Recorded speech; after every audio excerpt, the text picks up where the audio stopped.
Hello, everyone. I am Joshua Banner here with the first episode of 10 Questions. Concept should be self explanatory.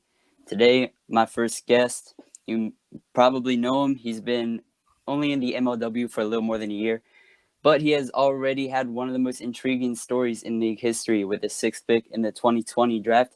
Drew Davis traded his pick to the Great Lakes Gators, a pick that was used for Chris Cheetam. During the pick, Drew Davis predicted that the Gators would win 0 games next season, and they didn't. Cheetam would go on to make Drew Davis regret his decision. In his first season alone, he dominated and defensively.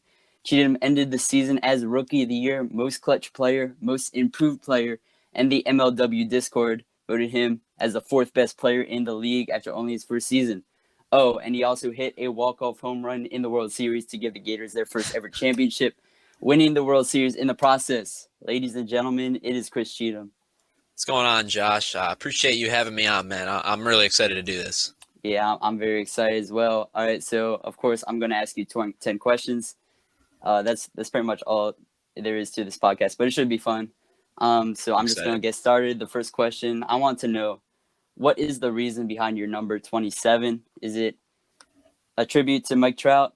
I want to know. Yep, that's exactly. You nailed it, man. It's Mike Trout is he's not my absolute favorite player, he's just one of my favorite players. So I've been wearing number 27 basically my entire life. Basically since he got into the pros and became like a thing, I guess. During baseball, I always used to wear it, even during like basketball season and stuff. So I just decided to bring it back for the MLW. Oh man, well, you sure are living up to the number right now, I'll tell you that much. All right, so next question. Do you have any idols or people you attempt to build your game around? I would say, Trout a little bit. I do for sure. Watching him, he's just so awesome, man. It's just a lot of fun to watch. But I try to have fun out there. So I'd say some of the like modern stars, like Tatis, Acuna, guys like that. I try to. I mean, my bat flips haven't been that great so far, but I've been working on them a little bit. So I'm hoping to have a little bit more swagger out there this year.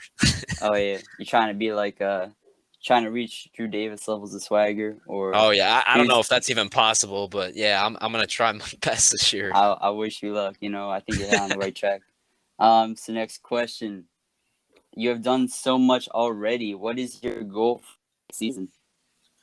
I would say my goal this year individually, it might not be in the cards anymore, but I still want to win the MVP. I think if I'd have played like that, like I did in the playoffs throughout the regular season, I would have had a shot last year. Obviously, this year not off to a great start, but I think it's still possible if we can turn it around. But as a team, obviously to win the World Series again, I want to win it even more than we won last year because we have a target on our backs now. So I really want to follow through with a good season. I know, like I said, didn't get off to a great start, but I don't think there's anything to worry about. So the goals haven't changed for me at all.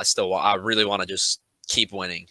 Yeah, I know you've won already so many awards. MVP is probably the next one. I mean, hey, it's only one series. Hopefully, right? You did pretty well your third game. I think you'll hop back on track. I know there are a lot of good talent this year. A lot of a lot of talent, man. Yeah, for sure. It's gonna be even harder to win this year than it was last year. The league just got a ton of good players now. It's gonna be, like I said, it's gonna be even tougher to try to win MVP because there's just so many great deserving candidates that revealed themselves in their first series, whereas I necessarily haven't yet, but I'm still trying to do that. Exactly, and also a lot of players taking that next step forward. I know you saw Trevor Bonham. Yep. Oh my goodness. All right, but hey, I wish you luck. I think it's a long season. Right. You still have a chance, in my opinion. And of course, if you play like you did in the playoffs, I'm sure it'd be just fine. All right. Yeah, for sure. Yeah. So I know you're a big sports fanatic, right? You're a big Trailblazers fan, which I don't understand why, but whatever. I'm a Denver Nuggets fan, so I'm not a big fan of you right now. Oh yeah, that's right. Yeah, but so what we're gonna do here, we're gonna do something a little bit different. I'm gonna name a player, and you're gonna tell me the first pro sports team that comes to your mind when you think of that player. So, you get the concept? Yep, I got it. All right, a little bit. It can be any sports team, any sport. So I'm just gonna go through a list of players. So are you ready? I'm ready, man. All right, no problem. So I'm gonna first player Jason Chadwick. I think of the Oakland Raiders. Oakland Raiders. Yep, he's a big Raiders fan. He's a big Raiders fan. All right, Jimmy Norp. I sorry. Oh, the Tigers. That's a good one, actually. I don't know. I'm not super close with Jimmy yet, but I know he's a huge Tigers fan, so I got that one. Yeah. Does he encapsulate the Tiger spirit? Oh yeah, for sure. I mean, you can see how much energy he's got out there, man. He's definitely also I know he's a huge Tigers fan. He's good at MLB The Show too, so he's definitely a huge baseball guy. Yeah, I know he wears that Tigers hat sometimes. Oh yeah. Yeah. Next, Drew Davis, Drew, I think of the Twins because he's got that hat. Twins. You All know, he wears right. that one hat, but he also is a Reds fan, so there's a couple there for Whoa. sure. But he's Whoa. got that, Conflicting. yeah, for sure. All right. Kyle Schultz. Michigan, that's a good one. Michigan Wolverines football. That's a very easy one for me because he goes to Michigan, so that one's a no brainer. Yeah, I know. Didn't he just graduate too? Yeah, he just graduated from Michigan. Yeah. I believe he's a business major. I'm not positive. I'm pretty sure he's doing something in business. So good for him, man, for sure. Or, I think he's on the right track with the MLW. Oh yeah. Although Michigan football kind of underwhelming, but Always are. I'm a Michigan State fan, so I love to see it. But I also do go to U of M Dearborn, so I guess I had friends with a lot of Michigan fans. So Yeah. there's that. Yeah, it's funny you mentioned that because when I looked on your Twitter account, right? Because I'm going to University of Maryland, I saw UMD in your bio. I was like, whoa, you go to University of Maryland? And now I looked into one of those videos, like I think it was the World Series video. Oh yeah, where when you they guys do the listed your announcement. college. Yeah. He said, yeah, and I was like, oh man, that's the wrong UMD. But all right, next person, Daniel Schultz. Also, University of Michigan for him as well. It's kind of a boring answer, but I know he's also their whole family's crazy Michigan fans. So, Yeah. they live right by Ann Arbor, so it definitely makes sense. No Michigan State.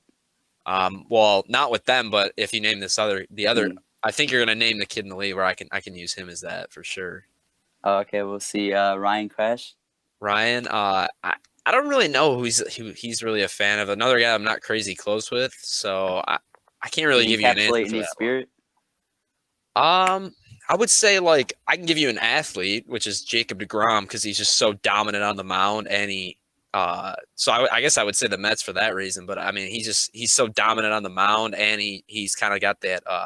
deGrom doesn't do a lot of he's not super flashy. I think Cratch on the mound is kind of like that, I guess, if that makes sense, where he's just insanely good. So I'll give you a player for him, but I'm not really sure who he's what really reminds me of him.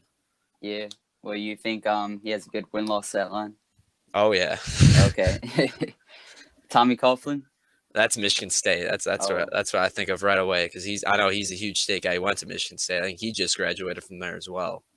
Dang, how can Kyle and Tommy be so close and go to different colleges? Yeah, it's so far away, right, with their college teams. Yeah, for sure. I know. It's crazy.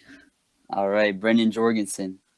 Jorgie, I think of the Atlanta Braves. Another, that's his favorite team. His favorite player, I believe, is Acuna. So that one's a no-brainer for me as well. Okay. How about Brandon Zerleg? Zerleg, that one's pretty tough because I'm trying to think. I know he's a big.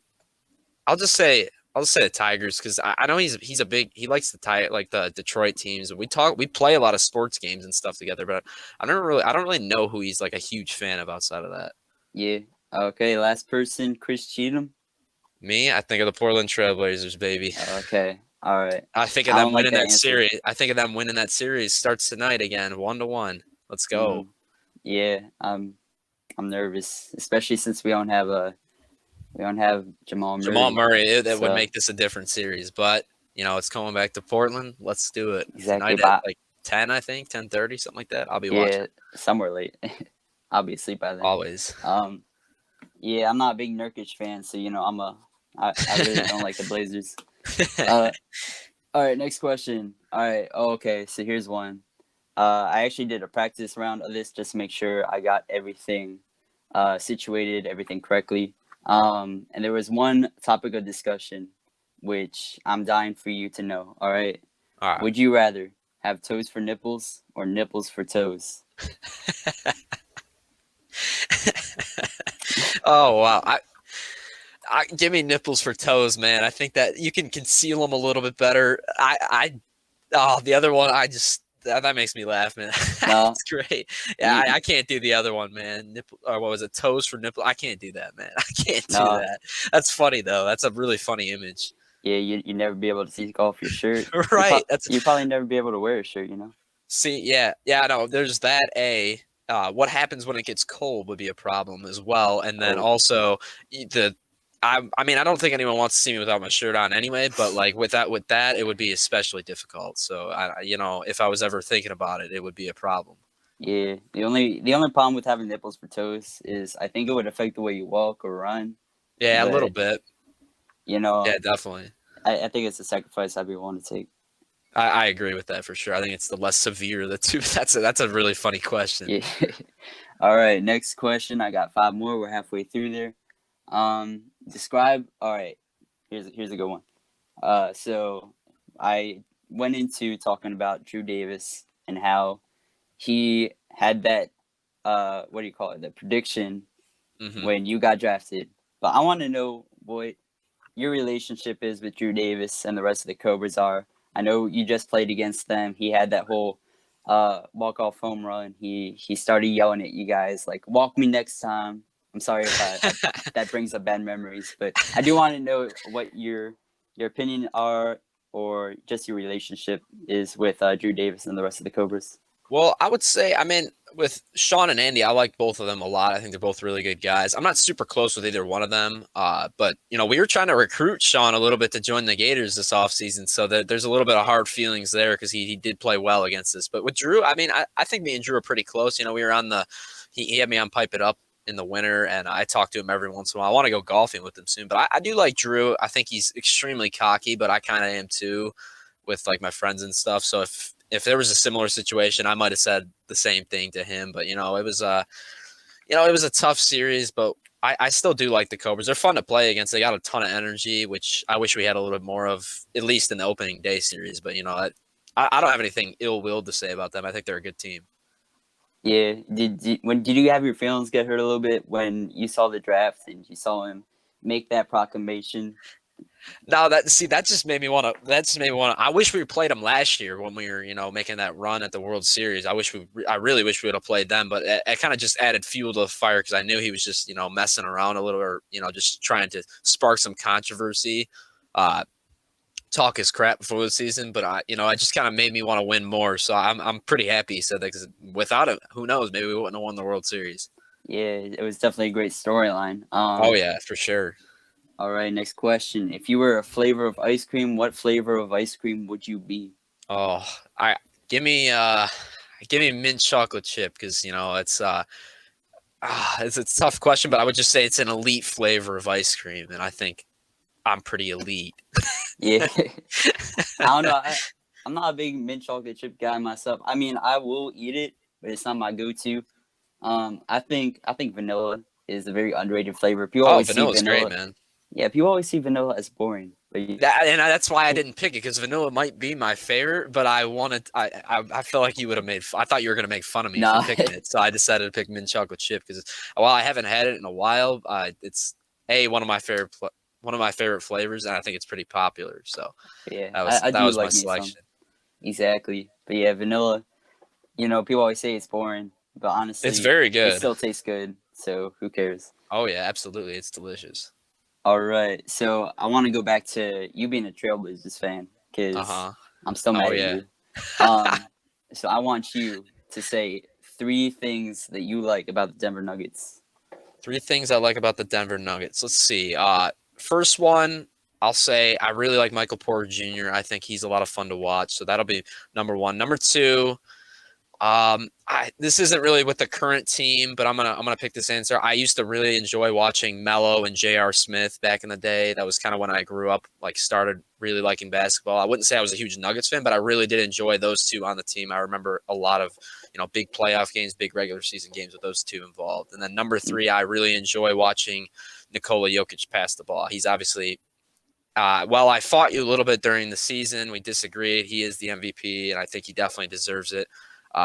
And I mean, he's not my favorite player, obviously, and right now, currently, he's not. But I still do enjoy watching him pass the ball. So there's my 3 things. Yeah, and also Carmelo Anthony. Now he is on the Blazers. So yeah, that's kind of why I picked that too. Because I got to compliment my own team a little bit because I mean, my relationship with Melo on the Blazers is, I mean, he comes off the bench a lot. Sometimes he shoots him out of games. Sometimes he can keep him in games or help him win. So it's kind of a, it's a rolling scale for my how I feel about him on the Blazers. But he's definitely come out big more than once for them, especially in Game 1. Yeah, I do like Melo, but I'm kind of hurt for when he left us. Oh yeah, for sure. Went to the Knicks. I love when he used to be on the Knicks too. So I do like Melo a lot. That's a player I respect a lot. I don't. He's kind of a. Some people don't really like him, and I don't understand it personally. I'm a big Melo guy. Oh, hello. You hear me? Yeah, sorry, I think we just cut out for a second. But All right. yeah, Melo. I couldn't really watch him on the Knicks. Every time I saw him, I would get upset. Of what could have been. Right, But I get it for sure. Yeah, definitely. But he left kind of in the prime of his career. So what could have been with the Nuggets could have been special, but it didn't work out like that. I do remember when he ended up leaving. It was crazy. I was stunned. I thought he'd be on the team for life. Exactly. You might have even been able to win a ring. Maybe, you never know. Yeah, maybe. I don't know if he'll win it with the Trailblazers. Probably not. I'll be honest. But I will say one thing I like about the Blazers is I do like Damian Lillard. He's one of my favorites in the league. I mean, he's my favorite athlete of all time for sure. And I actually have a couple Dame jerseys. I'm excited. I'm gonna wear one later, during the game for sure. But since he came in the league, he's been my favorite player. And it just, if I don't know how it would be if he left the Blazers, because I might have to go with him, because I know there's some rumors of him potentially the Knicks being interested in him in the offseason. I think I'd have to be a Knicks fan, man. I think I'd have to go with him. I don't know. It would be tough because he's my favorite player, and mostly why I've grown to like the other players on the Blazers because I'm such a big fan of him, I guess. Yeah, I don't know though, because Damian Lillard just strikes me as a guy that's not going to leave his team. He seems very adamant in not leaving for a big market team or a team that's gonna, I guess, give him the world. I see him as a very loyal player. Right, me too. I mean, yeah, I agree with you. I don't think it's that likely that he leaves, but sometimes teams make decisions that are pretty much out of. I mean, they can make a decision that's pretty much out of his control. So and I know the Knicks were very interested earlier in the year. They didn't officially make an offer, but I know there were some rumors going around that they if he becomes available, they're gonna shop him heavily. So we'll have to see how that works out, and maybe this playoff series will be a big indicator of what's to come. Yeah, we'll see. Although what player isn't rumored to go to the Knicks? Right, for real. I feel like everybody is, and they don't end up with any free agents. But with them being good this year, things could be different. You never know. Yeah, I remember the rumors when KD and Kyrie were going to the Knicks, and they ended up getting Julius Randle, who at the time seemed like a loser, but now he's actually awesome. I know that was my favorite moment. I just loved looking at the photoshops, seeing all the upset Knicks fans. That's great, man. Yeah. But yeah, that's one of the big reasons why I love Damian Lillard. He's not really one that strikes me as someone that's just gonna follow the big markets, the super teams and stuff. He seems like a very loyal player. That's why I like him. For sure. He wouldn't leave by choice. That's my opinion. I think the team could trade him potentially if they want to go into a rebuild, which I think is a possibility if they end up not getting out of the first round again this year. I think that's definitely possible. But at the same time, maybe they just go even harder and try to get another big name guy into, maybe they trade for or sign a big name free agent to try to make another championship run while he's in his prime. So we'll have to see how it works out. Obviously, I'll probably follow him with where he goes because he's obviously, like I said, my favorite player. But I guess we'll have to see if it actually happens.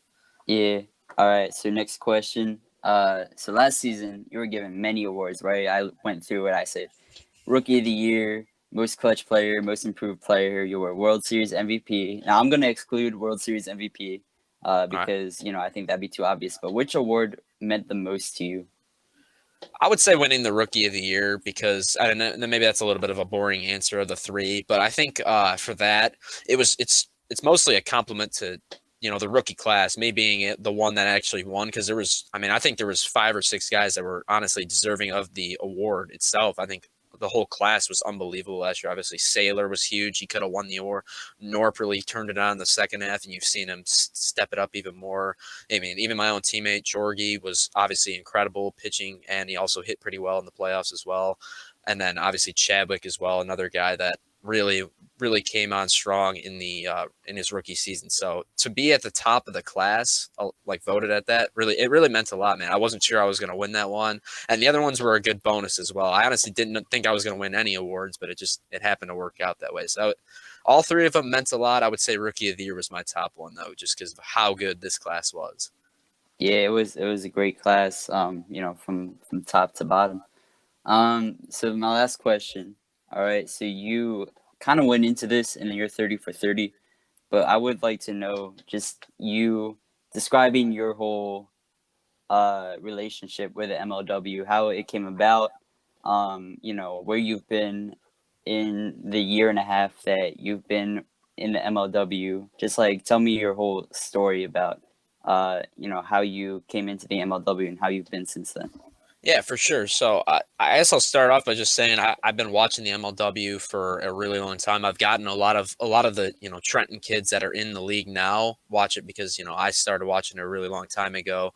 And then what happened is I did kind of touch up on this in the doc, but I'll say it again. Me and Trevor I think we were playing wiffle ball, like fast pitch wiffle ball. This was like before any time we were in the league, and he randomly just got like some.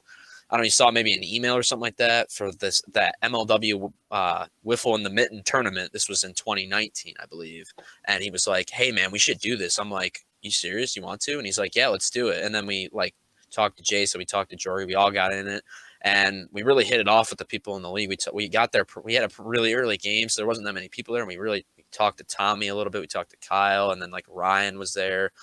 A couple other kids from the league as well. We really hit it off with them. So then they were just like, maybe if we ever need an expansion team or we ever need people to fill in the subs, we'll talk to you guys. And then we were kind of just like, oh, that's awesome. Like we were super happy that they even considered us. We thought that was really cool.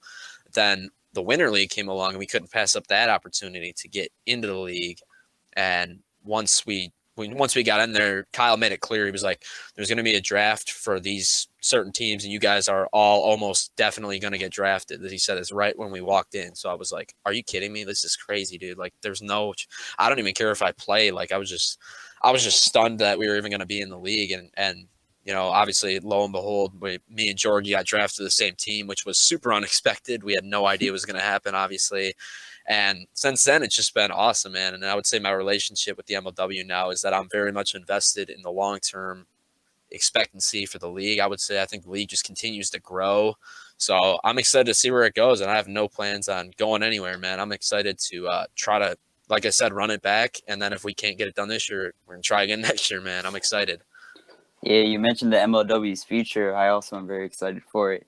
I know, just like the past, year and a half alone, it's just grown so much, especially, it's gained a presence on TikTok. And of course, the whole pandemic really opened a lot of people's eyes to the MLW. So yeah, I'm excited for you. I'm excited for the Gators' future and your future and the rest of the MLW's future. Yeah, excited for you guys. So I mean, that's all the questions I have for you. Is there anything else you would like to plug or say or anything?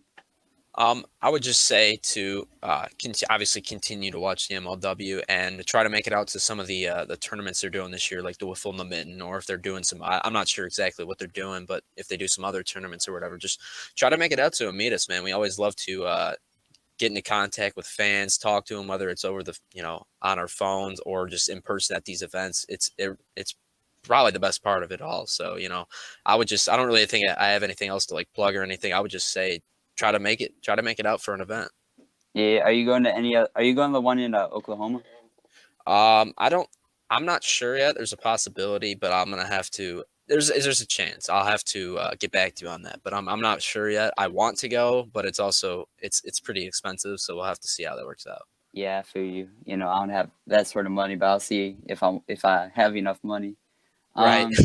Yeah, exactly. And also, I'm excited for the Winter League. I know you guys didn't, and I was actually just watching the 2020 Winter League, and Yeah. I was so heartbroken. I'm sorry that you didn't win. Do you have any like built-in animosity towards like Jimmy Nort? No. and Nick Saylor. No, now once we got in the league, honestly, it's kind of weird that you asked that. When I first met Sailor, I wasn't really a big fan of him, but he's one of the nicest kids in the whole league, and I really enjoy like talking to him and stuff. But we really had like I don't know, our team, because he was awesome, and we couldn't really get him out, so we were just kind of like, this kid, like I don't really like this kid that much. He just gets on my nerves because he was so good. And then once we got in the league, we're like, this kid's awesome. Like what were we thinking? We're idiots. And but everybody else on the team, we're cool with all of them now. But I mean, I wish we would have won that big time, but we just couldn't hit off Norp or Sailor. Yeah, well, you ended up winning the MLW, so I guess you got the last laugh. Oh yeah, for sure, absolutely, against Sailor too, so that made it even better. Yeah, exactly. Oh, that's true. Yeah, you guys against Nick Saylor. But yeah, Nick Saylor is so much fun to watch. Oh yeah, he's definitely one of my favorite kids in the league for sure. He's a great guy, one of the nicest dudes I've met. Exactly. Yeah. All right. So this is Joshua Banner here with Chris Cheetam. If you liked this video, please consider subscribing to MLW TV. And yeah, check out the MLW all season long, and stay with us as we will be covering the season every step of the way. Thank you guys, and have a good one. Goodbye.